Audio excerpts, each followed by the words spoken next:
Bienvenida, nuestra querida Libélula. Muchas gracias por estar aquí con nosotros. Y para Gracias. nosotros es súper importante esto que nos compartes y que te hayas acercado a compartir un poco de tus conocimientos con nuestra comunidad. Entonces, te voy a dejar que te presentes para que te conozcan ellos. Bueno, mi nombre es Cristina Carrión. Eh, Ahora sí que soy disautónoma desde que tengo uso de conciencia.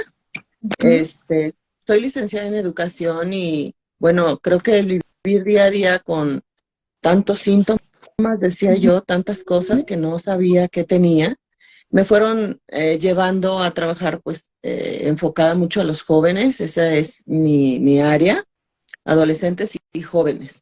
Y empecé a prepararme tomando seminarios y muchísimas conferencias y cursos hasta que llegué a lo que es la inteligencia emocional, porque Ujú. una de las características para nosotros es eso, ¿verdad? Entonces trabajo mucho con los adolescentes en enseñarles desde temprana edad, cuando empiezan a tener sus propios conflictos emocionales, cómo manejar sus emociones. Después tomé un curso de resiliencia Ujú. y ahorita estoy en la actualidad certificándome para poder ser moderador de los círculos de paz. Todo esto a la vez, yo practico yoga desde hace muchos años, la meditación. Entonces mi área educativa como que me dio las herramientas porque la metodología ya estaba. Y pues me dedico a hacer grupos de padres de familia, por ejemplo, escogemos un tema, doy asesorías, hago evaluaciones, charlas sobre la inteligencia emocional. En sí esa es como mi fuerte, pues. Perfecto, muchas gracias. Justo hace unos días cuando les compartíamos información sobre cómo se sienten, sobre el buzón secreto, donde ustedes pues se desahogan y liberan un poco de eso que a veces tenemos y que hacen más empatía con las demás libélulas, me escribía Ujú. Cristina y me decía, oye, yo puedo ayudar en eso, tengo experiencia y todo, y tengo mucho en lo que es inteligencia emocional, y le dije, bienvenida siempre todos los que quieran sumar y colaborar, sobre todo en ese tema que es tan importante, porque como se los repito siempre, la disautonomía no es mental, pero estar emocionalmente estable ayuda un montón. Entonces, vámonos desde el principio y platícame qué es la inteligencia emocional. Bueno, la inteligencia emocional en sí encierra el control de todas nuestras emociones. Que nosotros Ujú. tengamos un punto en el cual tu reacción eh, de, de una molestia, por ejemplo, en el tráfico, no se convierta en ira. Sí, que Ujú. podamos tener un equilibrio y un control, que nosotros seamos quienes llevemos el control. Ahora sí yo les digo, la palanca con la cual tú decides si estás en primera y te vas Ujú. hasta cuarta, ¿sí? Yo se los pongo como ejemplo porque la inteligencia emocional en un concepto muy profundo sería muy largo, pero Ujú. en sí eso es. Nosotros, los seres humanos, tenemos la capacidad de conocer nuestras emociones, identificarlas y empezar a trabajar en ellas para poder tener un control de ellas y no desbordarnos, les digo yo, esa es la palabra. Nos desbordamos de una emoción, nos vamos como que al lado límite. Ujú. En la disautonomía, la inteligencia emocional, es muy funcional, porque cuando nosotros tenemos algún síntoma, la mayoría quienes hemos padecido los síntomas por mucho tiempo, perdemos el control completamente de nuestras emociones, porque como nos discapacita para, a veces hasta para tú poder entrar a la regadera y tomar un Ujú. baño. Entonces, cuando Correcto. ya llegas a un punto así, empiezas por naturaleza a sentirte tan vulnerable que pierdes el control de tus emociones. Y Ujú. esa pérdida del control de tu inteligencia emocional, pues te arrastra a la depresión, porque de la tristeza pasas a la depresión, del enojo y la frustración pasas a la ira, porque ya estás molesta, porque estás perdiendo tus capacidades. Trabajar en la inteligencia emocional te da la herramienta para que hasta en los peores momentos puedas mantener, yo siempre les digo, la paz, que es algo muy importante para recuperarte. A cortas palabras, eso es la inteligencia emocional, el manejo y el reconocimiento de mis propias emociones. Bien, yo justo esto que les comentas es muy, muy importante porque muchas veces nuestras crisis realmente empezaron por un síntoma que no supimos cómo manejar o cómo controlar a nivel emocional. Y esto se convierte en un círculo vicioso y en una bola de nieve. Es decir, el ejemplo que casi siempre les pongo es, ya tengo taquicardia. ¿Y qué me va a pasar ahora? ¿Y si me desmayo o no? ¿Y si mi corazón se pone, y si me da un infarto? Y si comenzamos con esta ansiedad que nosotros mismos creamos por el desconocimiento o por el mismo padecimiento que tenemos, y se va convirtiendo en algo más y algo más, y esto se va haciendo más emoción, más adrenalina sin sentido, más señales aleatorias del sistema, y se van detonando más síntomas, y entonces sí te desmayas, y entonces se te baja la presión, y entonces puede ocurrir todo que a lo mejor no hubiera ocurrido si no somos conscientes de, ok, tengo taquicardia, sí, me siento realmente mal o estoy en peligro o algo, no, ok, y entonces aprendes cómo manejarlo y ves qué recursos tiene. Pero de ahí es que esta inteligencia emocional sea tan, tan importante como nosotros. ¿Cómo empezamos a ser consciente de estas emociones? El primer paso que se sugiere, hay un psicólogo que él ahora sí que saltó a la fama, Daniel Goleman, porque él escribió el primer libro sobre inteligencia emocional y lo que él sugiere es reconocer tus emociones. Y esto coincide con lo que tú acabas de decir. Si yo estoy en una plática, porque nos pasa, puedes estar en una reunión social y de repente ya sientes el corazón aquí, traes una taquicardia horrible.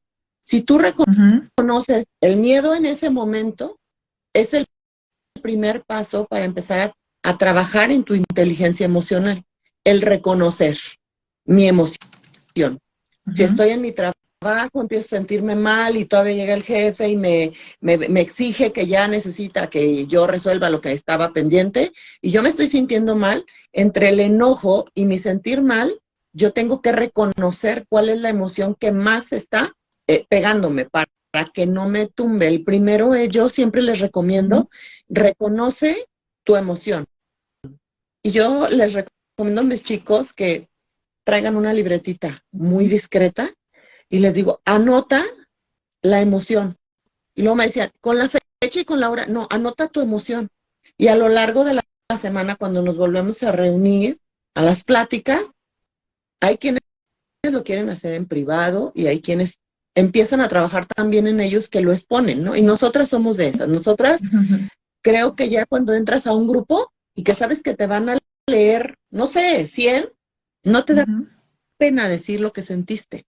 Ese es un primer paso que sí tenemos con esta condición de la disautonomía. No me limito y puedo expresiones que yo acumulo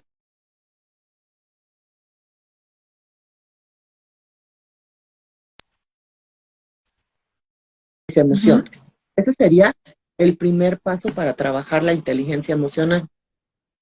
Ok, eso que dices es súper importante porque creo que a veces nosotros mismos tampoco sabemos identificar la emoción. Yo hace justo como unas horas atrás tenía mucha carga de trabajo y tenía también la carga de las aliadas y otros proyectos y así, y comencé a saturarme y es como, estoy enojada, no, estoy frustrada, ¿qué estoy sintiendo? Porque es un malestar, pero no logras definirlo. Y es súper importante aprender a Okay. reconocer eso y a sentirlas porque a veces también creo que lo bloqueamos, es como esta cultura del estoy bien y el no permitirte decir si estoy mal o si estoy triste o hoy no tengo ganas, o sea, cómo vamos a hacer este paso para aprender a sentir y a reconocer lo que tenemos. Sí. Sí, fíjate que es muy, muy importante. Yo tengo una hija adulta. Ujú, Ella es psicóloga de terapia, está especializada y tiene pacientes con disautonomía.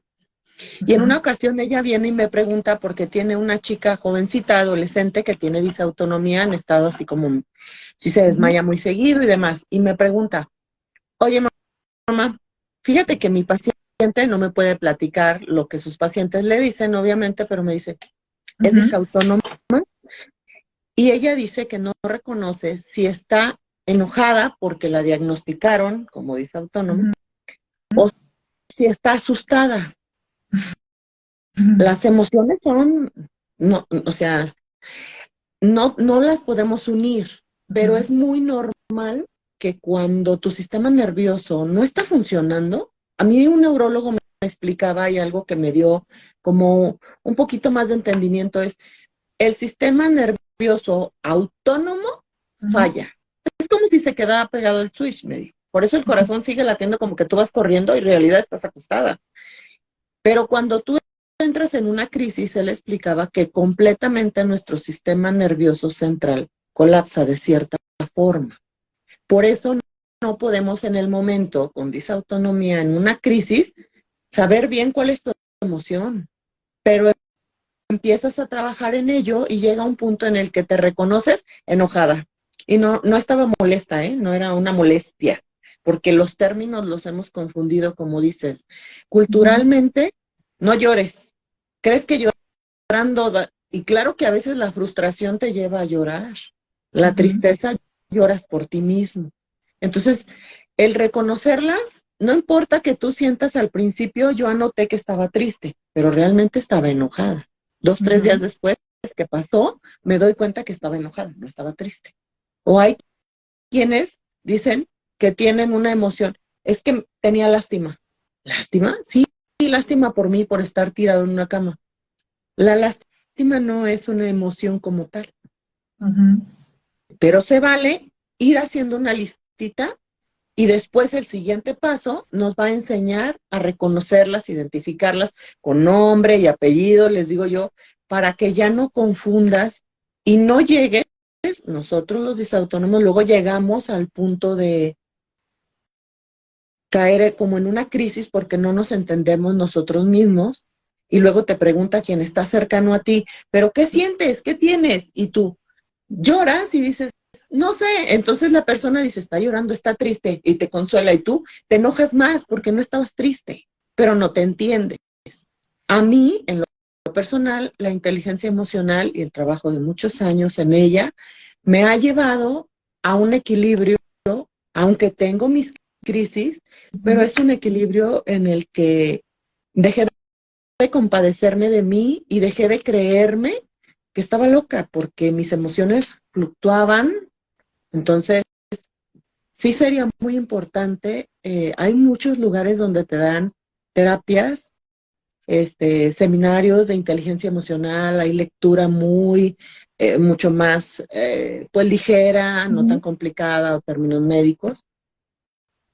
Porque si no damos el primer paso a reconocer y a trabajar en entenderme yo misma para tener el control de mí, pues Ujú. sigues estando en el mismo lugar. Así Yo es. les digo que con el trabajo de la inteligencia emocional te lleva a trabajo en el que tú te conviertes en un ser tan resiliente porque padecer síntomas a mí me decían que eran 109 enfermedades, he leído más y la mayoría dice que son 100.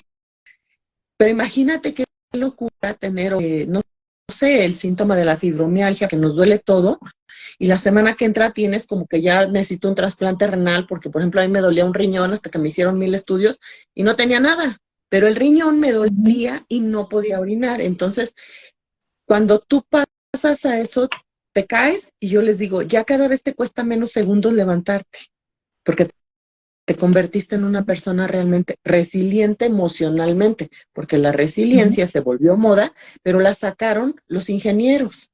La resiliencia no era humana. Nos comparan con un metal que tiene una resistencia y una capacidad de adaptación. Y es todo un cóctel, les digo yo. Entonces, el pasito inicial es reconocer, anotar, ponerme como más atención realmente a lo que estoy sintiendo y a lo que estoy viviendo, darme el tiempo para dar el siguiente paso. Ok, y una vez que hemos trabajado, hace rato que me reía es porque es muy cierto y me da mucho más risa porque yo lo leo muy seguido en las personas de la cuenta que se enojan porque el exterior no las entiende y cuando les pido que ellos me expliquen lo que viven y la disautonomía, no saben cómo hacerlo. Y entonces los traspolo a esa parte en donde tú que lo sientes no lo puedes explicar. Ahora imagina a alguien que no lo siente y que no lo ve y que realmente no lo vive, que entienda algo que no estás explicando. Resulta Ujú. algo mucho más complicado. O sea, no es ponerme, pues sí es ponerte tal vez un poco en ambas visiones, pero es entender que a veces exigimos algo que no nos damos, empezando por este reconocimiento. Y una vez que ya logramos identificar nuestras emociones y que las anotamos o que las empezamos a trabajar, ¿qué seguiría? Ok, poner a la práctica, ya sé cuáles son mis emociones, las reconozco y entonces doy el siguiente paso que es a prueba y error. Prueba y error. Yo les digo es a los jóvenes porque a ellos a veces hay que hablarles de una manera muy diferente. Yo voy manejando otra vez y entonces se me cierra el de siempre. Y antes me enojaba y le pitaba y sacaba la mano y le hacía señas o me le emparejo. O sea, la reacción puede ser mil. Cuando ya reconocí mis emociones y qué las causa, qué detona mi enojo, entonces ahora tengo que irme dando cuenta que cuando salgo, pásale. O sea, ya para qué le pito. Ya empiezas a trabajar en tener ese control, porque comprendemos que no tomas tus emociones y le dices, es tuyo, haz con mis emociones lo que quieras, le das el poder a alguien más de decidir por ti, pero tú eres el que lo va a sentir. Y vaya que a veces los enojos, les digo, son tan fuertes que te duele el estómago, te da taquicardia, o sea, el siguiente paso es nos vamos a poner a prueba y cada vez que me descubra y otra vez peleé, porque no nos vamos a volver perfectos, ¿eh? No, eso es imposible. Los chavos luego me decían, no, es que a mi mamá volvió a entrar sin tocar la puerta, ¿cómo no me voy a enojar? O sea, tú le das el poder a tu mamá de arruinarte tu tarde. Y las mamás saben lo que les digo, ¿eh? Ay, sí es cierto, no lo había pensado. Y ellos son más de que, no, ¿cómo le voy a dar el poder si ellos están peleando por el poder, ¿no? Entonces, Claro. ese es el siguiente paso. Vamos a ponernos a prueba una y otra vez y otra vez y otra vez y equivocarse y caer no tiene, o sea, no vamos a calificar, no vamos a juzgar, porque somos nosotros mismos. Hasta que un día me dé cuenta que voy manejando, se me atravesó uno y a media cuadra se me atravesó otro. Se llevan como tres. Yo a veces les digo a mis hijos, es la ley de Murphy, o sea, hoy es el día que todos se me van a atravesar y si me cambio de carril, ese es el que se queda parado. Es la ley de Murphy, me río, porque ya llegas a ese paso donde tú ya tienes el control de tus emociones. Ese es el siguiente paso. Y esos detonantes son tan importantes, tanto emocional como físico, porque muchas veces van conectados. Por eso es que la recomendación siempre que llega un paciente nuevo con nosotros es que hagan su diario de síntomas. Y ese diario de síntomas tiene que incluir todo. Cuánto durmieron, cuánto comieron, cómo vestían, cómo estaba el clima, qué sentían, qué hicieron, qué dejaron de hacer. Absolutamente todo, porque esas cosas son sus detonantes. Y a lo mejor los Uh-huh. detonantes emocionales son sus detonantes físicos, o al revés. Yo, por ejemplo, me puedo poner muy ansiosa con ruidos constantes, llámese personas que están haciendo algo con los dedos, o las bolsas, o el aluminio, o así. Es como una intolerancia extrema, y si yo no controlo eso, me detono mil síntomas. Entonces es súper importante que se conozcan y estos detonantes que los trabajen a prueba y error. Y es súper importante lo que dices, porque creo que el juez más duro de todos los seres humanos es uno mismo, pero cuando eres un paciente que vive en este limbo en el que no solo te juzgas por lo que sientes y por lo que te hace sentir culpable, que no deberían, y eso se los tengo que repetir, no es su culpa que tengan una condición, no es su culpa que dependan de alguien, no es su culpa que cancelen planes, no es su culpa, todas esas cosas que a veces pesan tanto y que cuesta reconocer y que además, no importa cuánto se los grite el mundo exterior, no está en su cabeza, no son flojos, no todo eso, o sea, todo eso hay que trabajar muchísimo y creo que esta Okay. inteligencia que estamos trabajando ahorita con María nos va a ayudar. Entonces, nos ponemos a prueba y error y nos vamos controlando o no, pero cómo vamos dando cuenta que va avanzando este proceso. Es súper sencillo, no lo vas a creer porque creo que el trabajo más arduo ya pasó. Te digo que en algún momento tú vuelves a enfrentar eso que te sacaba hasta las lágrimas, porque también pueden ser no solo el enojo, ¿no? Sí, la tristeza, sí, la frustración que me da sentir el dolor, pero llega un momento en el que tú te das cuenta y te reconoces que de 10 veces que llorabas por ti, Uh -huh. ya solo lloras dos. Y entonces empiezas a darte cuenta que ya tienes esa conciencia de que tus emociones van a aflorar cuando tengan que hacerlo, porque yo también esto es muy importante, que no se vayan con la idea de que voy a trabajar arduamente en la inteligencia emocional y nunca más voy a perder el control en nada. Yo les pongo ejemplos pues muy crudos, porque perder un ser amado, ¿sabes? Tienes que estar muy triste y que la tristeza sea tal que lloras tanto y luego te quieres contener. Y yo sí les digo, hay emociones como esas o también de enojo tan frustrante que lloras, y el llorar saca lo que podría detonar un síntoma en ti o directo a la depresión. Entonces, sí vas a notar que tú vas, yo les digo, es como una fruta, vas a ir madurando, madurando, madurando, hasta que todo, y más yo les digo, enfóquense más en trabajar en esas emociones que son incontrolables para cada uno, porque cada uno somos diferentes y vivimos situaciones, sabes, diferentes.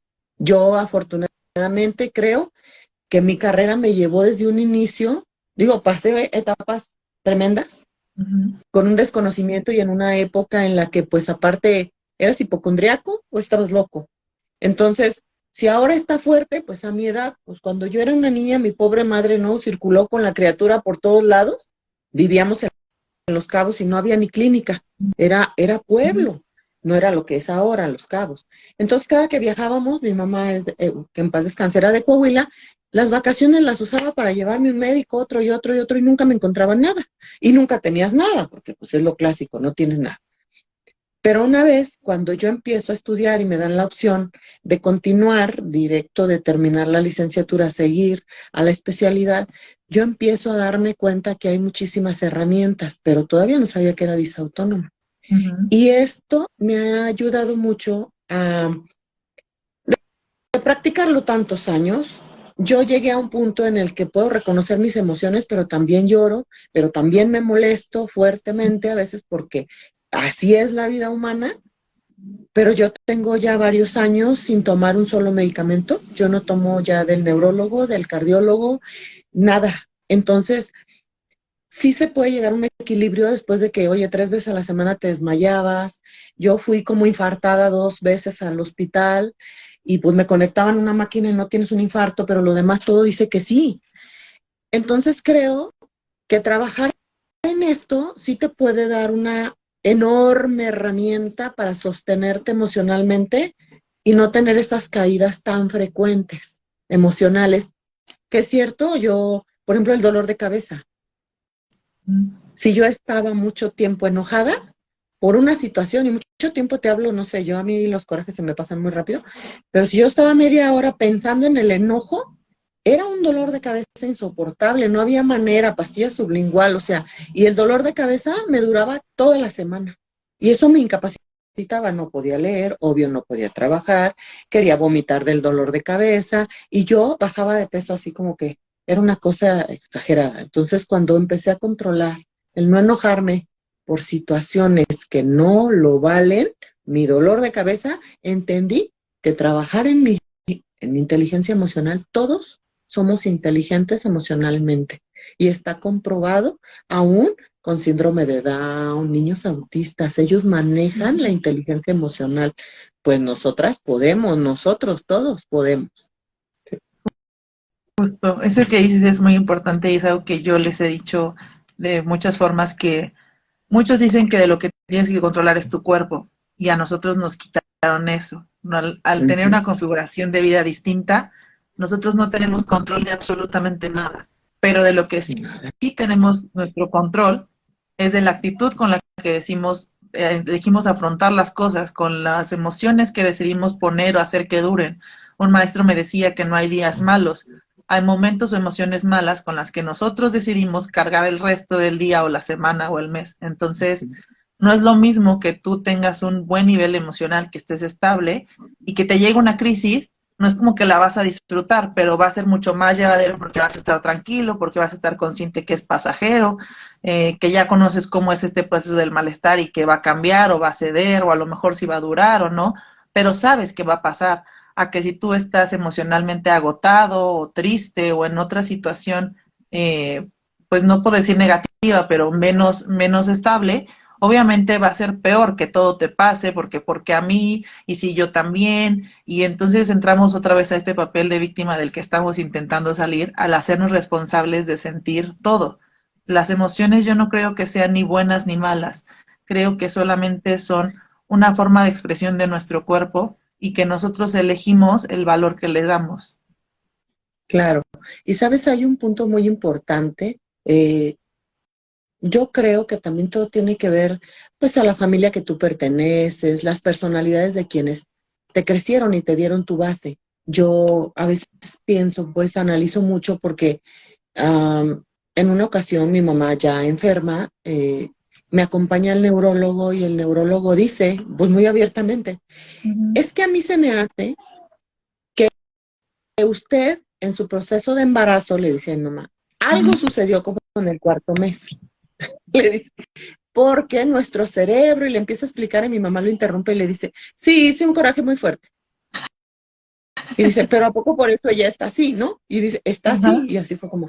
Y le dice el neurólogo, no, no, no se vaya a sentir culpable. Y se me quedó tan grabado porque mi mamá dice, Ujú. claro que no.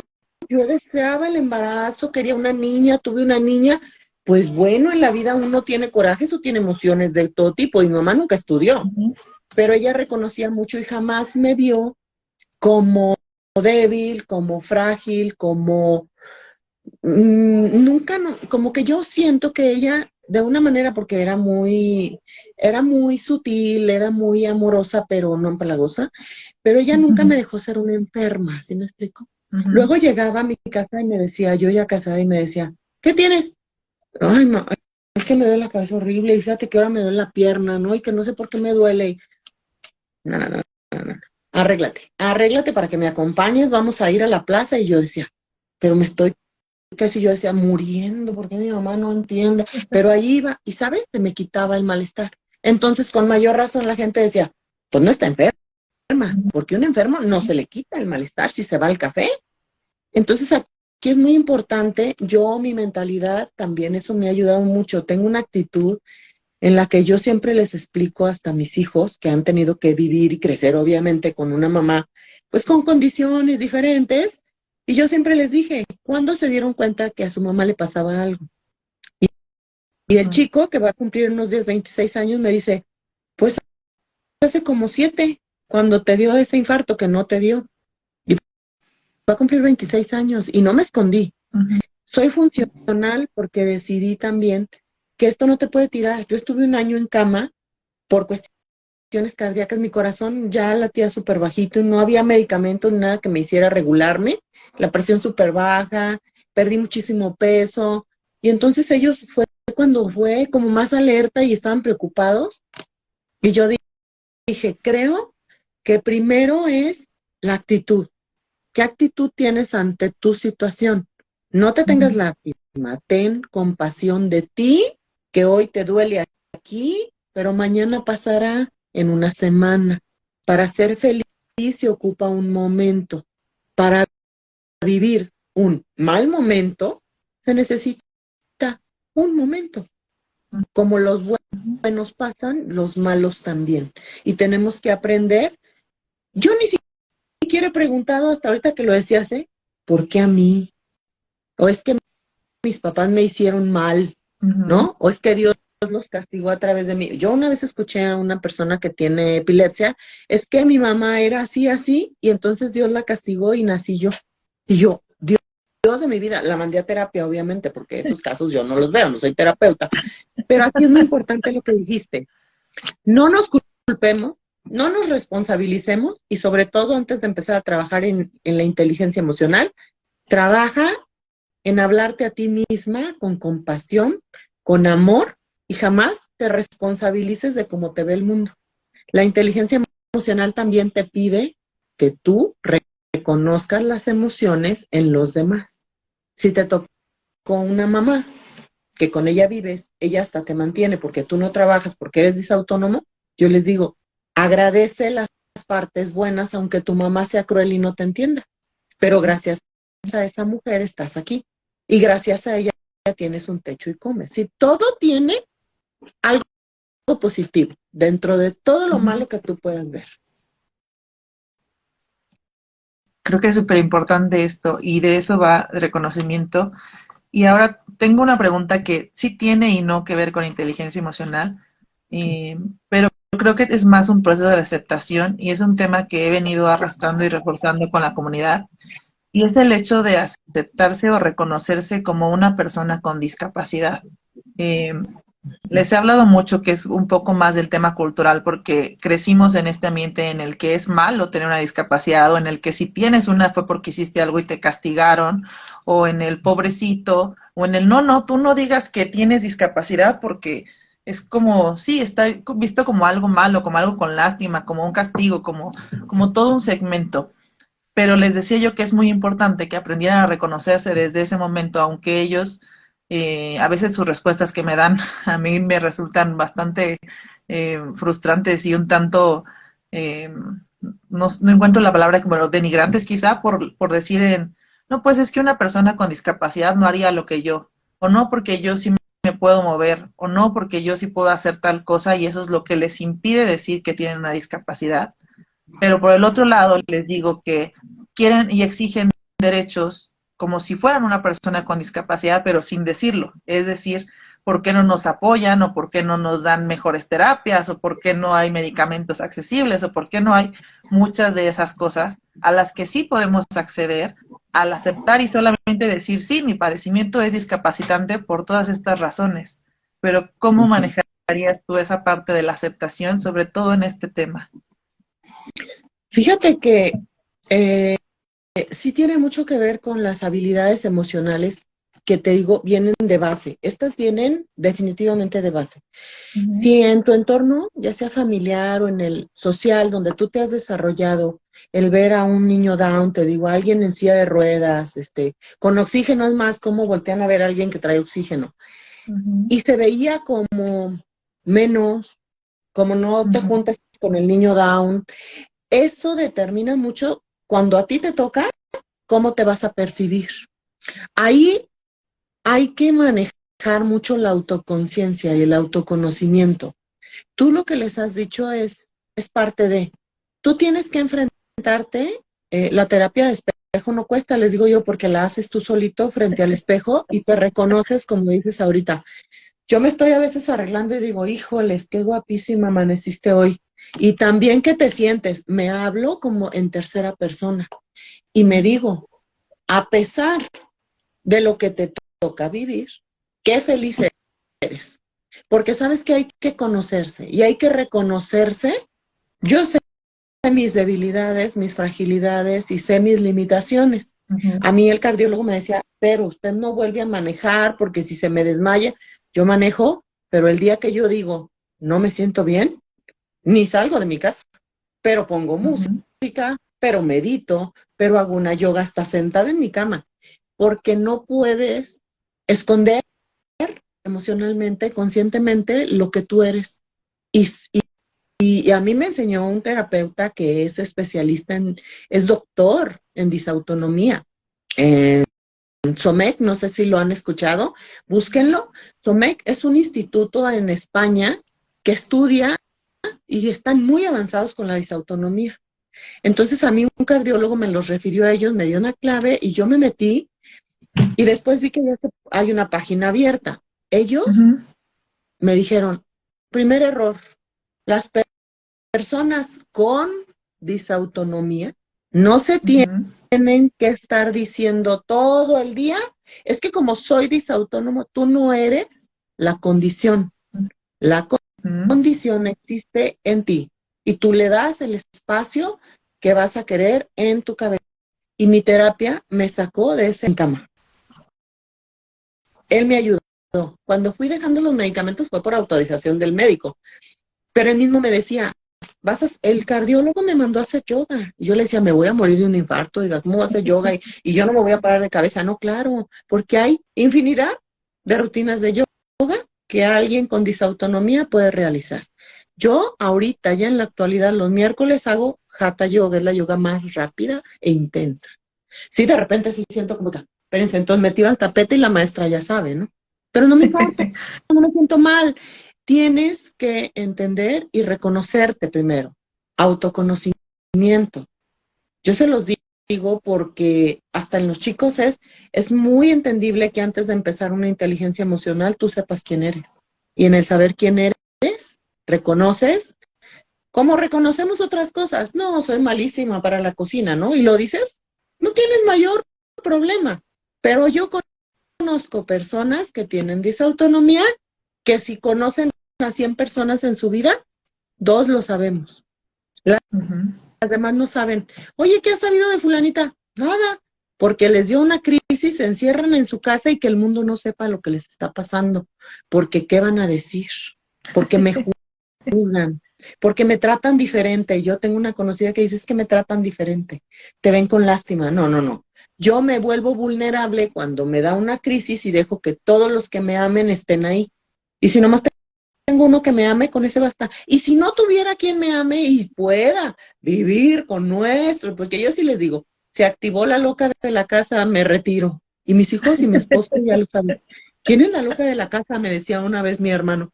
Acá. Porque se vuelve loca y yo caigo en cama bien a gusto. Ahora sí, tráiganme de comer a mi cama.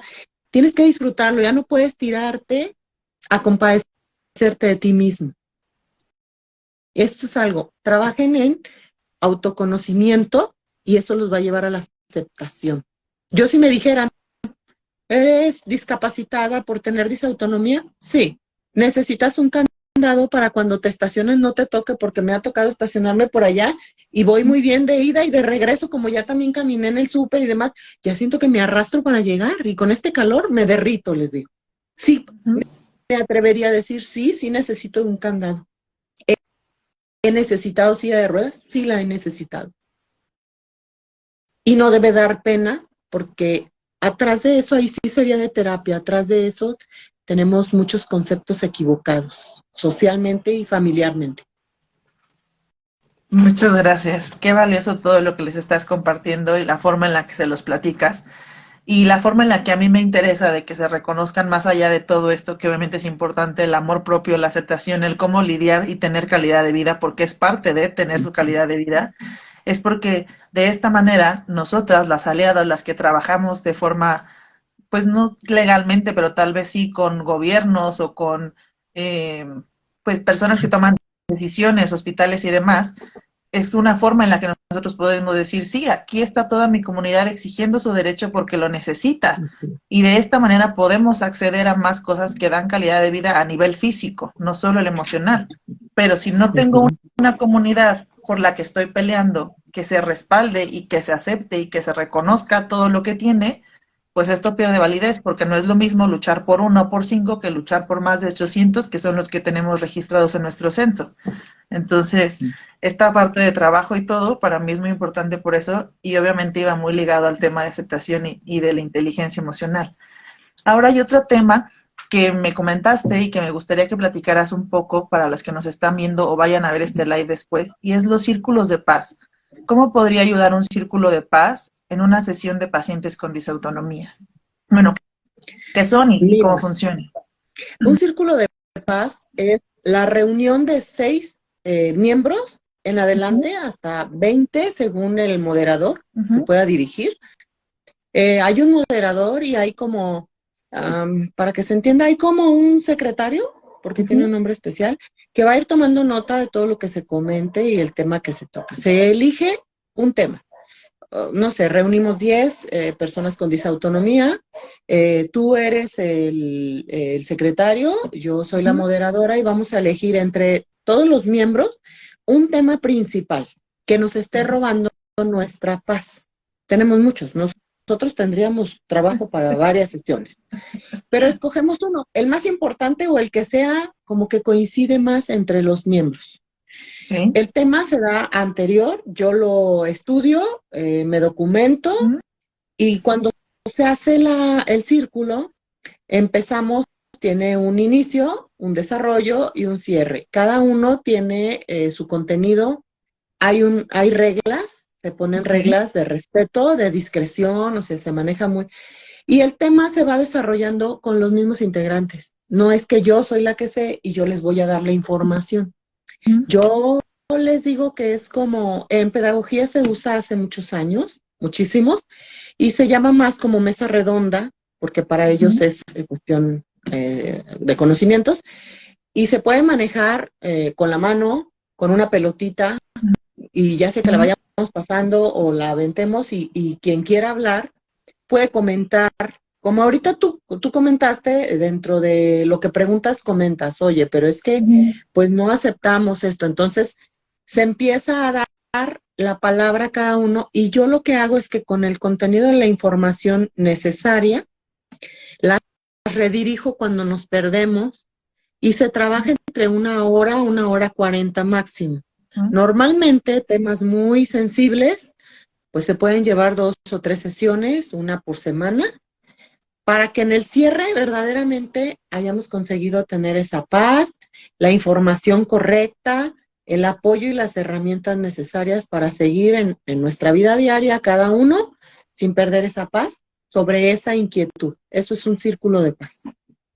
Está increíble y lo sé, lo veo mucho mejor que los foros. Nosotros en algún momento hacíamos foros o una reunión mensual o cada cierto tiempo, justo para este tema, para que se conocieran y demás, pero creo que de esta manera se pueden trabajar de forma mucho más certera y con un mejor alcance, es decir, con mejores resultados, muchos de los temas de la comunidad, porque si algo he sido testigo, parte y creación de esto, es que las redes de apoyo hacen una diferencia enorme en pacientes o yo creo que en cualquier tema, pero sobre todo en estos temas tan vulnerables, hace que esto se fortalezca y que a veces, y me incluyo, no tienes esas fuerzas o no tienes esa inteligencia o ese día estás agotado o no sé, y está esta red que te da un soporte y que realmente te ayuda a salir de ese momento y te da como este apoyo que a lo mejor no conseguiste porque eres tú solito o porque a lo mejor ese día las personas que era tu apoyo te peleaste, no sé, cualquier cosa.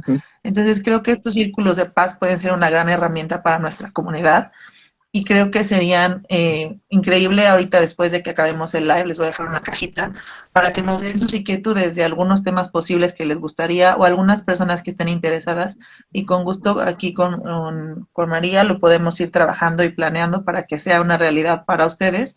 Yo agradezco muchísimo toda tu disponibilidad. Deja checo, fecha, todavía tenemos 10 minutos antes de que nos corte Instagram, entonces los que nos están viendo, si tienen alguna pregunta o algo que quieran comentarles para que les podamos empezar a responder, recuerden que los lives siempre se quedan guardados por si vinieron después. Y si lo están viendo en otro momento y tienen dudas, déjenlas, yo se las hago llegar a nuestra invitada por vía mensaje y les damos respuesta. Pero en lo que nos mandan preguntas si tienen, ¿tú algo más que les quieras compartir? Bueno, yo estuve pensando como de qué manera poder sembrar la semillita para que quienes padecen disautonomía crean dentro de sí, en su cabecita, les digo, y en su corazón, que sí se puede tener una calidad de vida óptima aún teniendo esta condición. Estoy a sus órdenes, me dio mucho gusto, por eso me propuse darme el tiempo, porque de verdad a veces sí ando corriendo, pero dije, qué importante compartir que algo que te ha funcionado y que si estoy preparándome constantemente con seminarios, el conocimiento no se quede. Regalarlo a quienes, conociendo cómo nos va en ocasiones tan difícil, puedan tener, como ahorita les dices, si tienen una duda, pues te escriben, me lo compartes, lo vemos y yo dar ese apoyo y compartirles la experiencia de que sí se puede salir adelante porque a veces caemos en crisis que se alargan tanto que de verdad tu discapacidad es enorme. Cuando allá afuera está un mundo entero esperándonos para vivir. Muchas, muchas gracias. Y eso sí es un proceso agotador, es un proceso que no acaba, es un proceso que cuando crees que ya lo lograste vuelve a comenzar y no importa, la verdad es que cuántos años lleves en esto, yo llevo más de 11 años sí, de hecho muchos más, me diagnosticaron a los 12, cumplo casi 30 este año, entonces son bastantes y el proceso nunca acaba. No importa cuánto tiempo tengas viviendo contigo misma y con tu condición siempre es diferente, nunca la conoces al 100%, es muy cambiante y demás. Y estas redes son maravillosas. Gracias a todos los que nos ven, gracias por estar aquí. Y si alguno también quiere este espacio para compartir su historia, para platicarnos, para decirnos de algo que puede ayudar, saben que nuestras puertas siempre están abiertas. Hay muchas personas que ya practican la yoga para disautonomía, incluso pacientes con disautonomía que se han certificado como maestras de yoga, como instructoras, perdón, y que dan estas terapias especiales. Les voy a dejar algunas cuentas cuando termine también para los que nos acaban de ver. Y por aquí te dice, ay, se me perdió, Patolín 28, hola, buen tema, qué gusto escucharlas. Gracias a ustedes por estar acá. También te pone Ros, gracias por todo y por la información que nos han brindado. Un abrazo. Agradecerte muchísimo, muchísimo por esto y por todo lo que les compartiste. Estamos siempre un mensaje de distancia. Ay. Y listo, no sé, ahora sí te toca despedirte. Bueno, pues un placer poder compartir con ustedes vivencias, experiencias y conocimiento. Y estoy a sus órdenes. Y créanme, pues vivo lo mismo, ¿verdad? Cada uno, digo, hay sintomatologías, pero vamos a cerrar llevándonos la intención de reconocernos, de autoconocernos y de anotar cada una de nuestras emociones. A ver qué tanto se repite. Perfecto. Pues yo los dejo. Estamos de regreso muy pronto en otro live con todos ustedes. Los quiero. Vivan un día a la vez. Que estén bien.